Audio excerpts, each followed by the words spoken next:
Les politiciens ont dit que la légalisation de la marijuana réduirait la criminalité. Et elle a réduit la criminalité, en protégeant les consommateurs de marijuana contre les sanctions. Mais là où il est légal de cultiver de la marijuana, les cartels de la drogue s'y sont installés.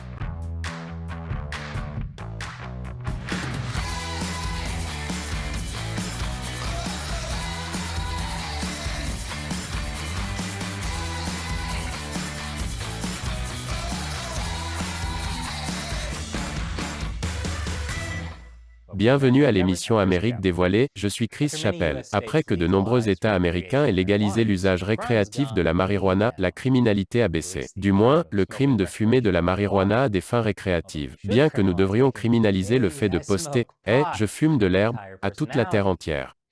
Tais-toi, on a compris. Mais si vous pensiez que les dégâts causés par une fête du 80e étaient mauvais, ce n'est rien comparé à ce que la légalisation de la marijuana a fait à l'environnement et au taux de criminalité locaux à travers le pays. Les forces de l'ordre du sud de l'Oregon affirment que des cartels de la drogue se sont installés dans la région, après la légalisation de la marijuana à des fins récréatives en 2015. Et avec les cartels est apparu un pic dans toutes sortes de crimes, comme le trafic d'êtres humains, la culture illégale de cannabis et la destruction de l'environnement à l'échelle industrielle. Ces cartels ne sont pas exactement en train d'obtenir des licences pour cultiver de la marijuana. En novembre, un raid sur 5 entrepôts à White City, dans l'Oregon, a produit 250 millions de tonnes de marijuana illégale. C'est presque assez pour faire vivre Snoop Dogg au moins une semaine entière. Un shérif du comté voisin de Joséphine a qualifié ce résultat de « goutte d'eau dans l'océan ». Il dit que des cartels de Russie, de Chine, du Mexique et d'autres pays se sont installés dans tout le sud de l'Oregon. Et comme c'est l'Oregon, je suppose que ces magasins vendent beaucoup de pierres curatives et de capteurs de rêve. Avec, tu sais, des tonnes de marijuana illégale.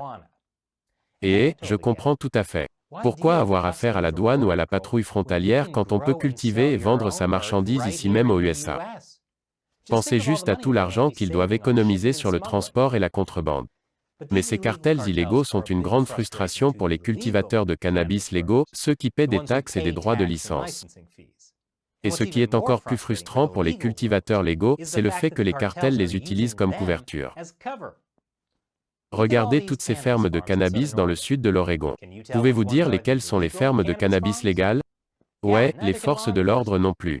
Jusqu'à ce qu'ils obtiennent un mandat de perquisition. C'est pourquoi la légalisation de la culture dans l'État en a fait la couverture parfaite pour les cartels. Il y a tellement d'opérations sur le cannabis que les forces de l'ordre ne peuvent pas les réguler toutes.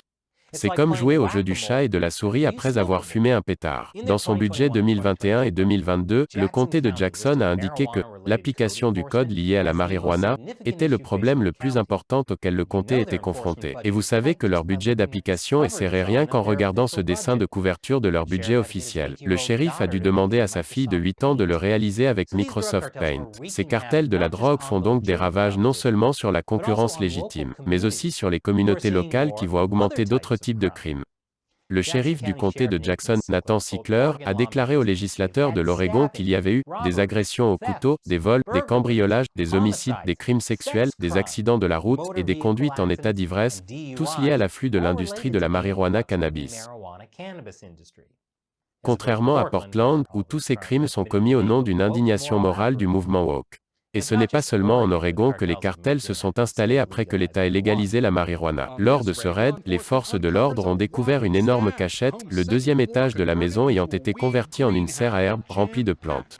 C'est de la marijuana 100% marché noir destinée à la côte Est. Qui est derrière tout ça? La grande majorité des gens que nous rencontrons dans ces plantations sont des ressortissants cubains, ce sont des organisations de trafic de drogue qui viennent au Colorado pour cultiver leur marijuana. Ici, dans le sud de la Californie, le service forestier américain s'attaque à un problème si alarmant qu'il veut que le public voie ce à quoi il est confronté. Une dangereuse partie de chats et de souris avec d'impitoyables cartels de la drogue mexicains qui gèrent des centaines, voire des milliers de cultures illégales de marijuana sur les terres forestières fédérales. Les enquêteurs disent que les cultures illégales sont gérées par des cartels du Mexique, voire de Chine, qui font venir des travailleurs illégalement à travers la frontière. Ce groupe, originaire du Laos, dit être arrivé du Wisconsin il y a une semaine. En effet, les victimes ne sont pas seulement les locaux, mais aussi les personnes qu'ils trafiquent ou embauchent pour mener leurs opérations. C'est le pire crime contre l'humanité lié à l'herbe que j'ai entendu depuis le dernier album de Fish. Je vous en dirai plus sur ces narco-esclaves après la pause. Bienvenue à nouveau. Avant de continuer, je voulais vous rappeler de vous assurer que vous êtes toujours abonné à Amérique dévoilée. YouTube a secrètement désabonné des personnes de la chaîne, il est donc toujours bon de vérifier périodiquement que vous êtes toujours abonné. Et pendant que vous y êtes, appuyez sur l'icône de la cloche pour être averti lorsque nous publions de nouveaux épisodes. Revenons à la culture illégale de la marijuana. Les cartels de la drogue du Mexique et de la Chine se sont précipités pour profiter des États qui ont légalisé la marijuana et ils exploitent également les migrants. Ce qui est terrible. Parce qu'exploiter les migrants est ce que font les propriétaires d'entreprises américaines louches. Ces cartels de drogue illégaux viennent dans notre pays et prennent nos emplois de bureau. Lors de cette descente dans les 5 entrepôts du sud de l'Oregon dont j'ai parlé plus haut, une centaine de personnes ont été interrogées et plusieurs d'entre elles seraient des migrants vivant sur place dans des conditions déplorables. Les rapports des autorités qui pénètrent dans les cultures illégales décrivent systématiquement des conditions de travail désespérées, notamment des installations sanitaires minimales, des travailleurs vivant dans des conteneurs ou campant dans les champs. Parfois, on voit des enfants sur le site. Le shérif du comté voisin de Joséphine a déclaré à The Epoch Times. Ils ont peur que les cartels les tuent ou tuent leurs familles restées au pays, alors ils ne parlent pas aux forces de l'ordre. Ces migrants ont été trouvés lors d'un raid sur une ferme illégale de marijuana dans le comté de San Bernardino, en Californie, plus tôt cette année. Elle dit qu'elle est arrivée ici avant l'aube depuis Sacramento. Elle est originaire de la République dominicaine et lui du Mexique. Il n'y a pas d'autre travail sur le terrain. Il se fait l'écho des autres. Les conditions dans lesquelles vivent certaines de ces personnes sur le terrain sont horribles, vous pouvez voir l'extérieur. Suivez-moi là-dedans. J'aimerais que vous puissiez sentir ça, car c'est une odeur d'urine. C'est l'odeur de la pourriture. Et jetez un coup d'œil ici. C'est là que ces gens vivent. C'est horrible. Et par coïncidence, ajoutez une lumière noire et ce sont exactement les mêmes conditions de vie que tous mes amis défoncés de la fac. C'était leur choix, cependant. Personne ne devrait être forcé de vivre de cette façon. L'année dernière, le procureur général du Colorado a déclaré que les cas de culture illégale de marijuana ont été multipliés par 4 depuis 2012, date à laquelle l'État a légalisé l'herbe. Vous avez bien entendu, la culture illégale est montée en flèche maintenant que la culture de l'herbe est légale. Et, dit-il, ces exploitations illégales de cannabis enfreignent souvent la loi d'autre manière. Récemment, nous avons pris une mesure concernant une façade pour un salon de massage impliqué dans la traite des êtres humains, le blanchiment d'argent et la vente illégale de cannabis. Mais attendez, il y a plus. Ce sont les plaintes des habitants de la région, en particulier des agriculteurs pour des vols d'eau qui ont alerté les forces de l'ordre. Les membres des cartels armés ici dans le haut désert, qui volent de l'eau au milieu de la nuit, sont devenus monnaie courante. Ils cassent les bouches d'incendie, et je connais la ville de Lancaster et Palm, en fait, vous vous êtes débarrassé de beaucoup de bouches d'incendie. Priver des civils innocents d'eau? Qui ces membres du cartel pensent-ils être? Nestlé? L'électricité qui est aussi volée avec des installations dangereusement truquées, avec des câbles qui courent partout. Alors c'est ça le camp 1. C'est à peu près un tunnel d'ordures jonché de pesticides toxiques dont beaucoup sont illégaux aux USA. C'est sous forme très concentrée donc il faudrait probablement diluer ça au centuple avant de l'utiliser. Mais ils ne font pas ça, non absolument pas. En fait, la quantité de pesticides trouvés sur ce site est assez dangereux pour tuer des dizaines de personnes. Ce sont les produits chimiques les plus toxiques qu'on puisse utiliser sur des cultures. Un autre problème est que les pesticides ne restent pas en place. C'est un sol sablonneux. Les prochaines fortes précipitations vont tout envoyer dans la crique de San Juan. Plus de 50% de l'eau de la Californie provient des forêts nationales, ce site soutient donc les municipalités où les gens boivent leur eau. C'est la chose la plus toxique que j'ai vue sur la marijuana depuis littéralement n'importe quel DJ. À Los Angeles, la police a commencé à fermer les magasins de cannabis illégaux en coupant leurs services publics.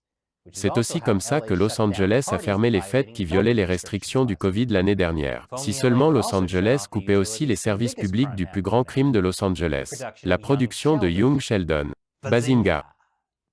Le maire de Los Angeles a estimé que l'augmentation des dépenses de la ville pour l'application de la loi sur le cannabis illégal passera d'environ 3 millions de dollars cette année fiscale à environ 30 millions de dollars. Et de retour dans le comté de Jackson, en Oregon, où les opérations illégales de cannabis ont submergé les forces de l'ordre, Pam Marsh, représentante de l'État, estime que les forces de l'ordre auront besoin de 7,3 millions de dollars par an juste pour faire face à ce phénomène. Cela reviendrait à doubler le budget total du comté pour l'application de la loi. Mais ne vous inquiétez pas, l'État engrange des tonnes d'argent en taxant la marijuana. L'État estime que, pour l'année fiscale en cours, les taxes sur la marijuana lui rapporteront 178 millions de dollars, sans compter les recettes locales. Ou ce que Snoop Dogg dépense lors de ses visites. Donc il ne devrait pas y avoir de problème, non? Ce ne sera pas comme au Colorado. In 2017, your state took in nearly $250 million in taxes and fees from the marijuana industry. But local law enforcement says that not enough of that is getting back into the department. Is the state doing enough to stop this? I would actually ask them that question. I would turn it back to them and say, tell us how we can help more. They're telling you, they say they need more resources. Well, they're not telling me that. Pour être juste, quand vous voyez des images comme celle-ci de la police militarisée du Colorado, la première chose qui vous vient à l'esprit n'est pas. Ils ont clairement besoin de plus de ressources. Le comté de Jackson, dans l'Oregon, a une population de plus de 200 000 habitants, mais sa prison a de la place pour moins de 300 personnes. Les forces de l'ordre réclament une nouvelle prison depuis des années, mais l'année dernière, les habitants du comté ont rejeté une mesure visant à construire une nouvelle prison. Selon les forces de l'ordre, le manque d'espace dans les prisons rend difficile l'application de la loi. Lorsque les prévenus savent qu'il n'y a pas de place en prison pour les détenir, ils sont peu ou pas du tout incités à se présenter au tribunal. Nous avons donc des délinquants qui ne se sont pas présentés 30, 40 ou 50 fois. Il y a une solution simple et évidente ici. Les forces de l'ordre devraient demander au Père Noël une nouvelle prison. Ne soyez pas méchants, officiers. Les décideurs politiques auraient-ils pu prévoir tous ces impacts secondaires de la légalisation de l'herbe? Plus sur ce sujet après la pause. Bon retour. Personne n'aurait pu prédire que la légalisation de la marijuana entraînerait l'apparition d'une énorme industrie illégale de cartels de la drogue. Sauf les cartels de la drogue. Prenons le cas du Mexique. Des membres du cartel de Sinaloa, l'un des cartels les plus puissants d'Amérique du Nord, ont déclaré au Daily Beast qu'ils prévoyaient d'infiltrer le marché légal de l'herbe en utilisant des organisations de façade si la marijuana était légalisée au Mexique.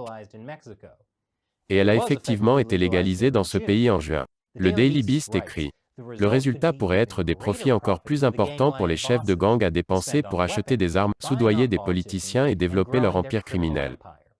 Et vous savez ce qu'ils font d'autre?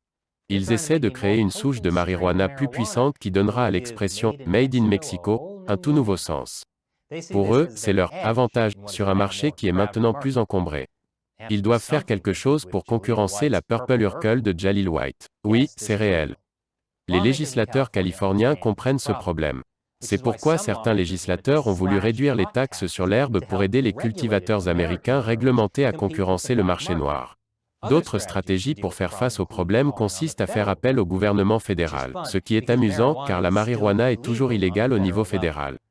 Donc quand ils voient des cultivateurs légaux et illégaux, leur réponse est probablement juste: c'est la même chose. Lors d'une réunion du comité judiciaire de la Chambre des représentants en octobre, un représentant de l'Oregon a demandé au procureur général Merrick Garland d'envoyer plus de ressources fédérales dans des endroits comme le sud de l'Oregon. Le gouverneur de Californie, Gavin Newsom, a fait appel à la garde nationale pour lutter contre la culture illégale d'herbe. C'est également une idée populaire parmi les habitants de l'Oregon. En octobre, le comté de Jackson, dans l'Oregon, a déclaré l'état d'urgence sur cette question et certains habitants ont demandé à l'État d'envoyer la garde nationale. Alors, que pensez-vous que les États devraient faire? Pensez-vous que la marijuana devrait être dépénalisée dans tout le pays, ou pensez-vous qu'il serait préférable de l'interdire à nouveau dans les États? Faites-le nous savoir dans les commentaires ci-dessous. Et avant de partir, je tiens à remercier tous les fans qui nous soutiennent sur Patreon. Nous ne pourrions pas faire cette émission sans vous. Et si vous n'êtes pas encore membre de Patreon, rendez-vous sur patreon.com/AmericaUncovered et découvrez tous les avantages de l'adhésion. Encore une fois, je suis Chris Chappell, merci d'avoir regardé Amérique dévoilée.